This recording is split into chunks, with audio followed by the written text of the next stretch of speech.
What's up, everybody? This is your host, Tyrell Jackson. Welcome to the Sports Room Podcast.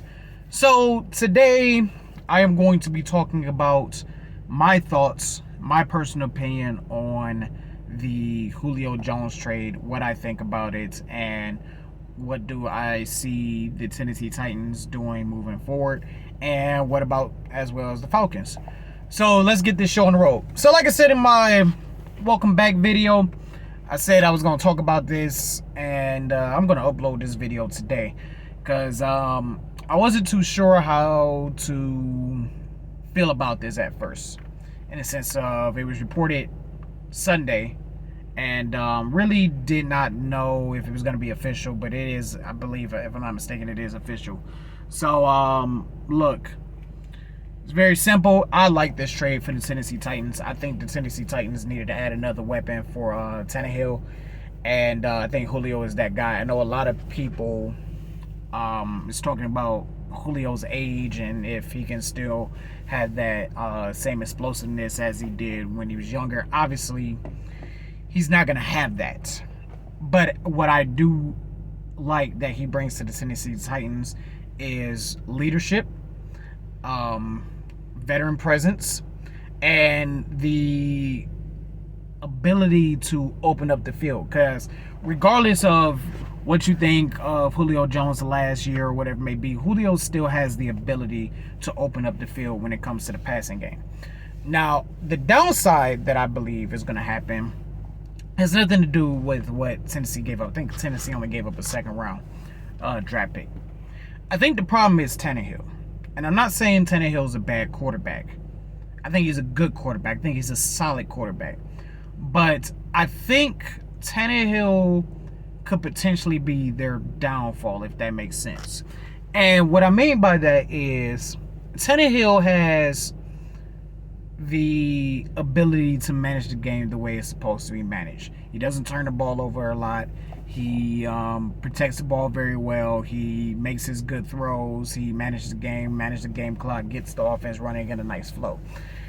The thing that I believe Tennessee needs to get themselves over the hump and to compete with Kansas City, to compete with, hell, even the Ravens to a certain extent, to compete with the Buffalo Bills, or you can even put my Cleveland Browns in there as well. They need a different quarterback. And it's nothing against Tannehill. It's nothing against, I don't think he's a winner or anything like that. He's not a game changer. And I know it's hard to find a game changer when it comes to, especially at the quarterback position. It's hard to find at any position in the NFL, but it's definitely hard to find that game-changing quarterback to run your team. But that's what Tennessee is going to ultimately need. I think they're still going to be a run-first offense. I think Derrick Henry's still going to get 25 to 30 carries a game. I still think Derrick Henry's going to run for 150 to almost 200 yards damn near every game. I still believe that the Titans will compete for a championship. I still believe that the Titans have the weapons to win the AFC South again.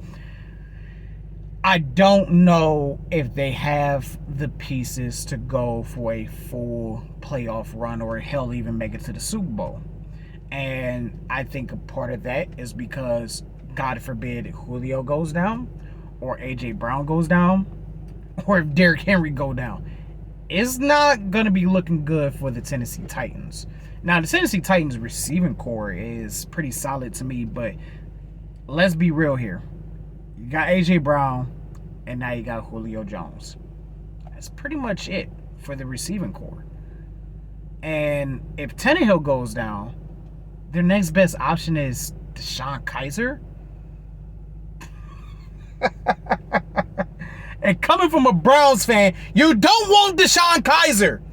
You do not want that man to lead your team. Hell to the no. He doing something right to stay in the league. He doing something right. But you don't want DeShone Kizer with the ball in his hand, with the game on the line. Oh, no. You don't even want that ball in his hand when the first quarter happens, let alone Tannehill goes down and Kaiser's up next.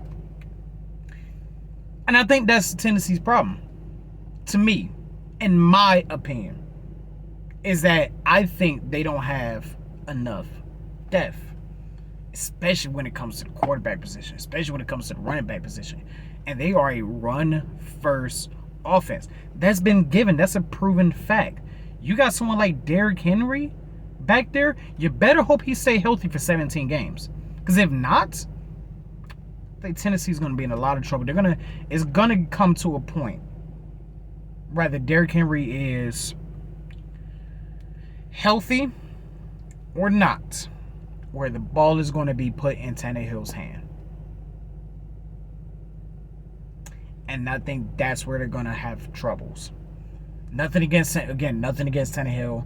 And like I said, this is my own personal opinion. But Tannehill hasn't really been proven at that type of scenario. Yes, he did lead Tennessee to a AFC Championship game 2 years ago. But once again, they were run first. And when they needed to rely on Tannehill, they fell to the Chiefs. And now a lot of people think, hey, Julio is here.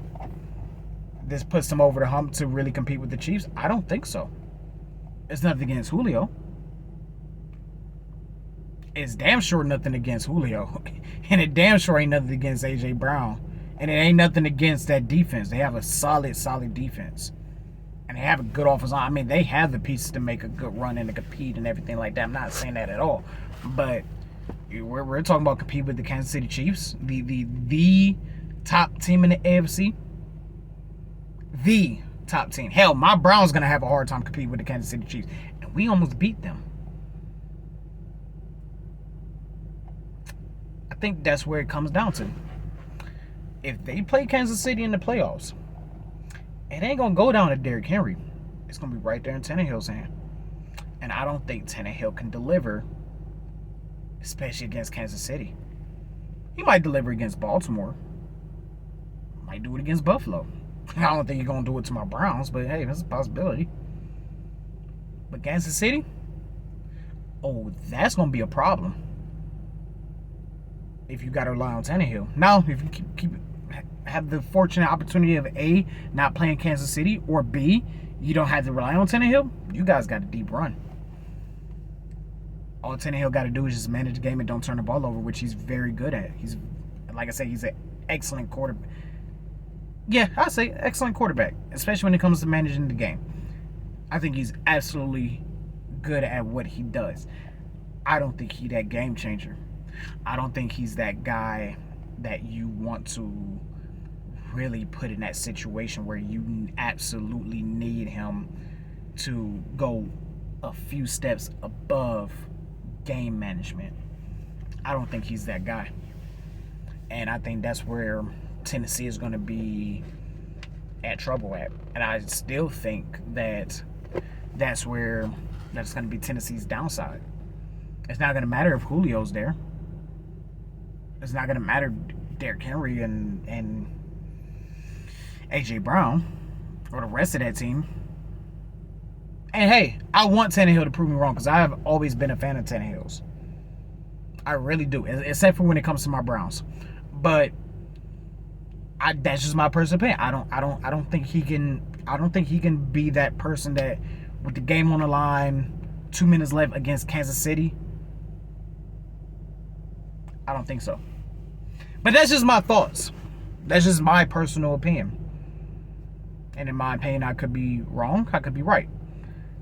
But we'll see. We'll see when really late October, November, definitely December rolls around. We really going to see what Tennessee going to be made out of. September is kind of like that test run for everybody.